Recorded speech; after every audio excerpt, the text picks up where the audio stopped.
열왕기하 15장 17절부터 26절 말씀 마음을 집중하시고 함께 읽어보십니다.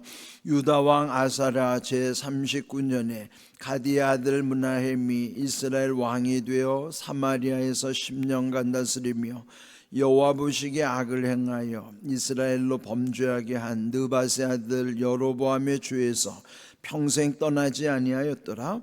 아수르 왕 불이 와서 그 땅을 치려하며 므나헴이 은 1000달란트를 불에게 주어서 그로 자기를 놓아주게 함으로 나라를 자기 손에 굳게 세우고자 하여 그 은을 이스라엘 모든 큰 부자에게서 강탈하여 각 사람에게 은 50세겔씩 내게 하여 아수르 왕에게 주었더니 이에 아수르 왕이 되돌아가 그 땅에 머물지 아니하였더라.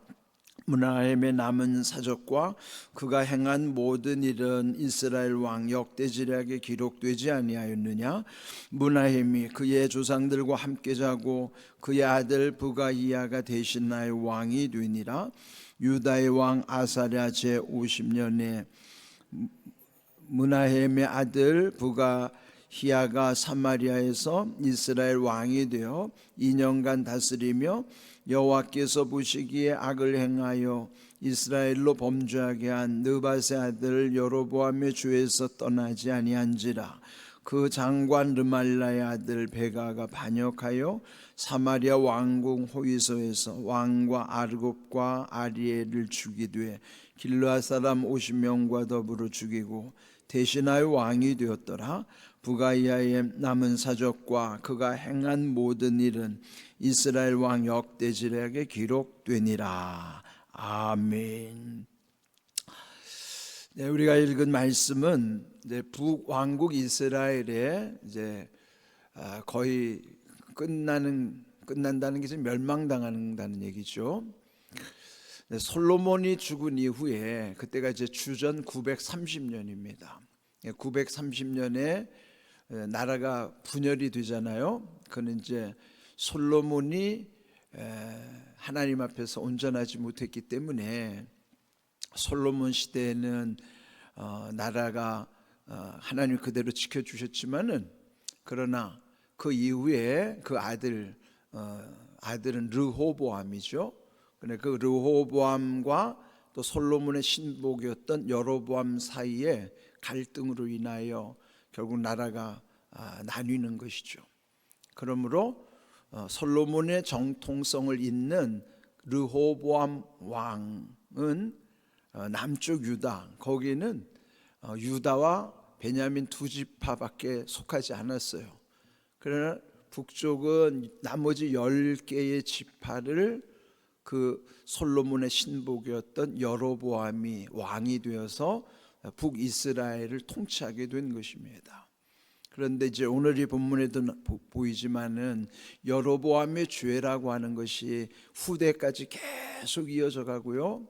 또 하나님은 이 말씀 속에서 이제 그 왕들을 평가할 때에 그 북왕국 첫 번째 왕이었던 여로보암의 죄를 아주 중하게 다스리시는 거예요.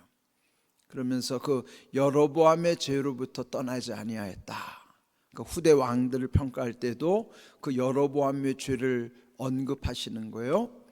그 여로보암의 죄라고 하는 것은 우상숭배죄죠. 북이스라엘의 두 곳에다가 제단을 설치한 다음 또 금송아지를 하나님이라고 백성들에게 속이는 것. 그 우상숭배죄가 그 북이스라엘이 계속 그 영향력을 미치게 되는 것입니다.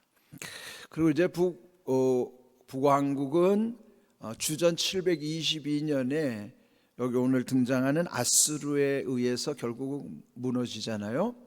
물론 이제 남왕국은 나중에 바벨론에 의하여 이제 무너지게 되지만, 그러니까 북왕국은 한 208년 지속되는 것이고 남왕국은 한 344년, 한 140여 년 더 지속되는 거죠. 결국 이제 이 나라들이 다 멸망당하기까지 지금 이제 그 나라의 지금 후반기에 와 있는 거예요. 근데 이제 북이스라엘에서도 이제 변란들이 막 많이 일어나잖아요. 정권이 9번이나 바뀌는 거예요. 정통성이 없는 정권은 밑에 신하들이 반역을 일으켜서 그렇게 무너지는 것이 이제 9번의 왕조가, 그러니까 9번의 변란이 있었다는 거죠. 이제 그렇게 격동기를 이제 보내는 겁니다. 그런데 이제 우리 지난 시간에 보았듯이 그 9번의 변란이 있었는데 그 중에서도 그 북이스라엘의 중흥기라면 그나마 전성기 때가 예후 왕조 시대입니다. 우리 앞에서 보았듯이 하나님은 그래도 예후는 기름 부어서 왕으로 세우시고 아합의 그 악정을 다 심판하게 하셨잖아요. 그런 이후에 예후와 여호아스, 요아스, 여로보암 2세 그리고 스가랴, 이렇게 5명이 예후 왕조에 속하는, 거의 한 100년을 통치하는 거예요, 그들이. 그런데 그들은 나름대로는 그래도 그 예후 왕조 시대는요 이스라엘의 전성기였어요. 그는 그만큼 정치는 잘했고, 또 특별히 여기 이제 오늘 여기 등장하는 므나헴이라고 하는 사람이 등장하죠.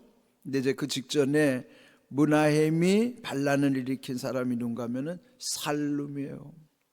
근데 이 살룸이 또 그 위에 스가랴라고 하는 사람을 또 처단함으로써, 스가랴는 그 예후 왕조의 5번째 마지막 왕이잖아요. 그는 6개월밖에 통치하지 못했다. 그러니까 6개월 왕이 됐다는 게 얼마나 비운의 왕입니까? 그 아버지 여로보암 2세는 41년을 통치했어요.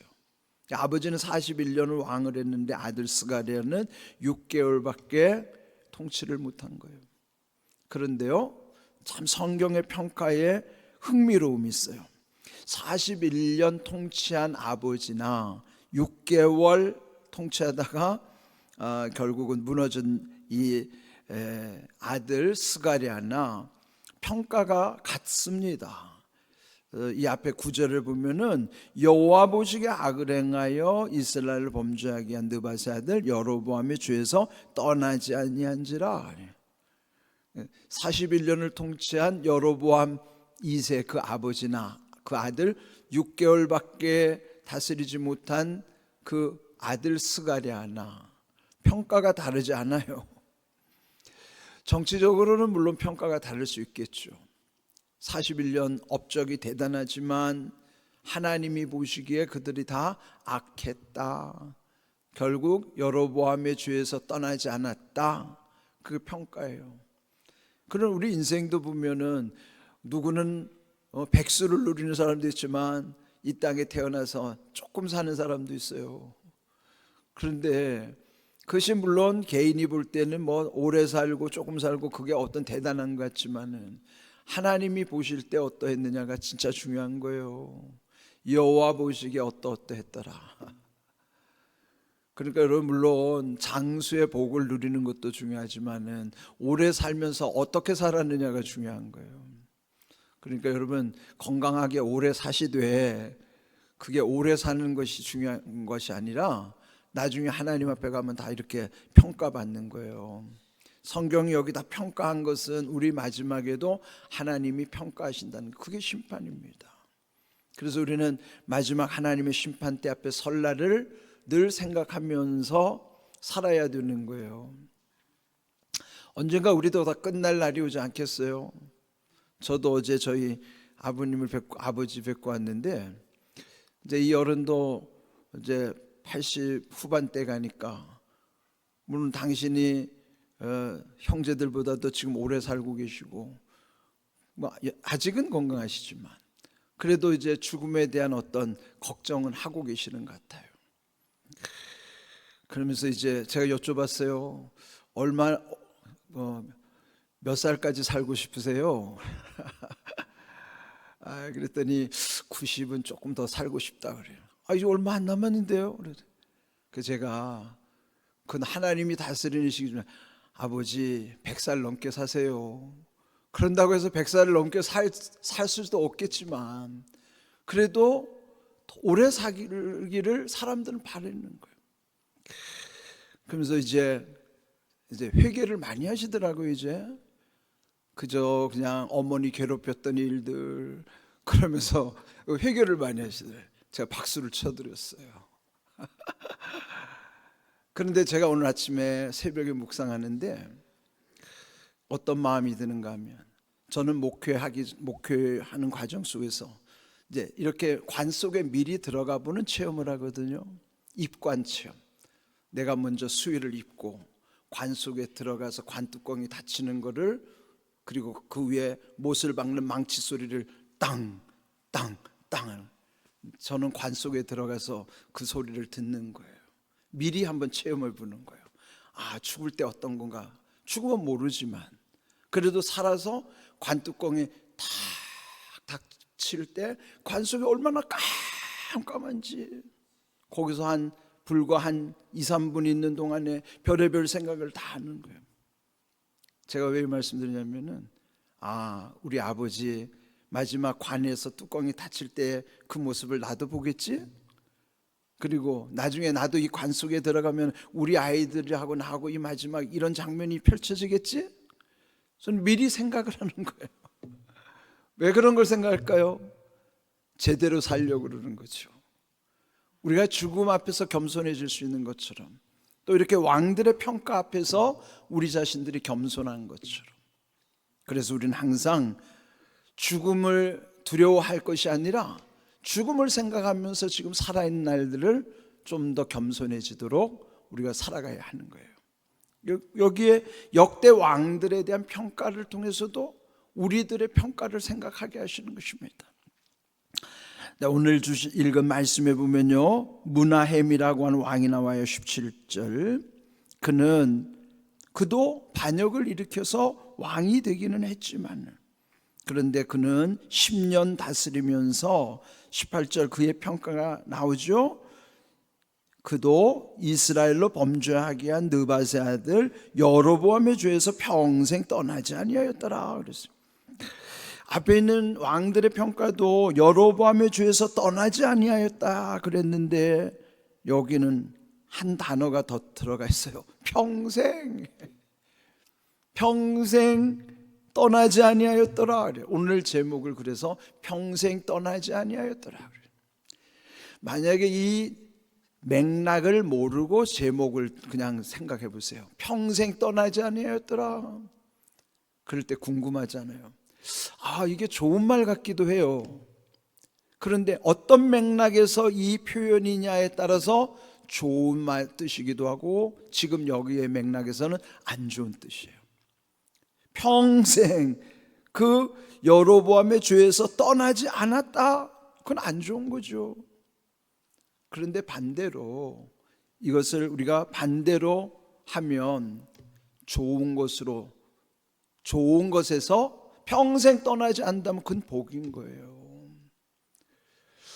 우리가 평생 어떻게 살았더라는 게 중요한 것인데, 여기에 이 므나헴은 반역을 일으켜서 10년을 통치하긴 했지만은, 그러나 평생 그 죄에서 떠나지 않았다. 그는 그 인생이 헛된 거죠. 그런데 그가 또 여기에 19절에 보면요, 그 아수르라고 하는 강대국이 그 땅을 치려고 할 때 이 므나헴은 은 1000달란트를 그 왕에게, 아수르 왕에게 주어서 달래는 거예요. 그런데 그 거액을, 지금으로는 수천억에 해당하는 그 돈을 만들기 위해서 20절 큰 부자에게서 강탈을 했다. 그리고 각 사람들에게는 은 50세겔을 내게 했다. 그러면은 당시 백성들은 얼마나 또 학정을 했겠습니까? 얼마나 또 못 살게 굴었겠어요. 그러니까 이 므나헴이 하나님께로부터도 책망을 들었지만 백성들에게도 악한 왕이었던 것이죠. 이렇게 인생을 사는 동안에 하나님과 꼬이면은 모든 게 다 뒤틀릴 수밖에 없어요. 우리의 이런 모습 속에서 우리 자신을 한번 돌아보는 것이죠. 그리고 결국 22절 그의 아들 부가이야가 대신하여 왕이 됐는데 그 아들도 2년밖에 통치할 수가 없었고 마침내 25절 그 신복이었던 베가가 반역하여 또다시 그를 죽인 다음에 또 왕이 됩니다. 그러니까 북왕국에서 보면은 반역의 역사로 계속 이어져 가는 거예요. 그는 그만큼 북왕국이 얼마나 불완전한 시대를 살아가게 하는가 하는 것이죠. 오늘 이 말씀 속에서 우리가 좀 깊이 새기고자 하는 것은 평생 떠나지 아니하였더라. 이 므나헴은 평생 그 여로보암의 죄에서 떠나지 아니하였다고 하는 악한 그 모습에 대한 평가예요. 그렇다면 이것을 우리는 반면교사로 삼아야죠. 반면이라는 건 뒤집는다는 거예요. 나쁜 거를 뒤집으니까 뭐가 돼요? 그게 좋은 게 되는 거예요. 그렇게 해서 배우는 거를 반면교사로 삼는다고 그랬잖아요. 뒤집어 가지고 좋은 쪽으로 배워야 하는 것입니다. 그러면 평생 우리는 어떻게 살아야 할 것인가? 우리 시편 23편 6절을 함께 읽어보실까요? 내 평생의 선하심과 인자하심이 반드시 나를 따르리니 내가 여호와의 집에 영원히 살리로다. 시편 23편이 우리 대한민국 기독교인들이 제일 좋아하는 시편이라고 그러대요.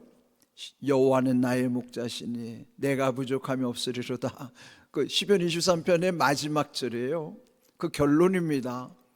거기서 그 시인은 말하기를 내 평생, 여기도 평생이란 말이 나오죠. 므나헴은 평생 악에서 떠나지 못했는데 이 신앙을 고백한 시인은 내 평생에 하나님의 선하심, 하나님의 인자하심이 반드시 나를 따를 것을 믿고 있는 거예요. 선하심이라고 하는 것은 이 선하심과 인자하심에 대한 히브리어는 알아두면 좋아요. 선하심이라고 하는 건요 토부예요. 토부라는 것은 하나님이 창세기 1장에서 천지를 창조하실 때마다 보시기에 좋았더라 할 때 그 좋았더라가 히브리 말 그대로 토부예요.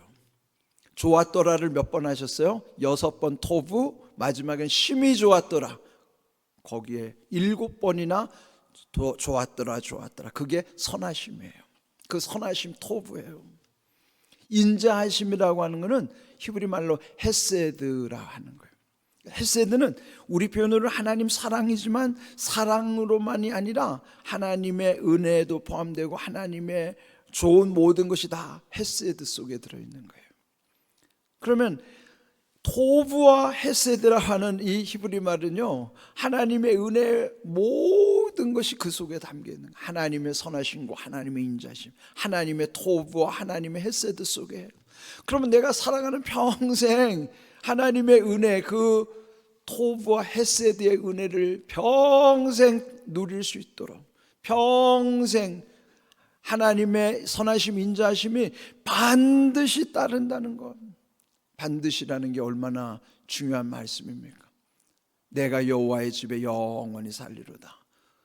하나님의 전을 그렇게 사모하는 거예요. 영원이라는 건 내가 갈 천국의 영원한, 거기가 사실은 여호와의 집이죠. 본향이 거기에 있는 거죠.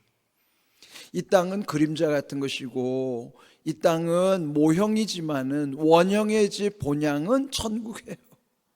그러니 여기서 평생 반드시 영원히, 여러분의 신앙의 고백은 이렇게 분명해야 돼요.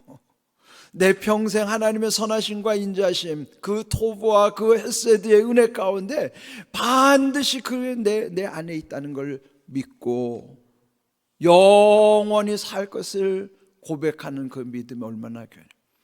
평생이라는 건 이렇게 쓰여져야 된단 말이에요. 그 다음에 116편 2절도 함께 읽겠습니다.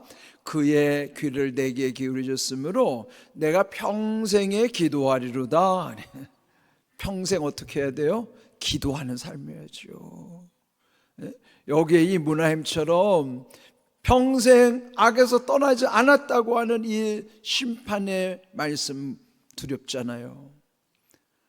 내 삶이 평생 악하게 살았다 그러면 그거는 얼마나 허무합니까?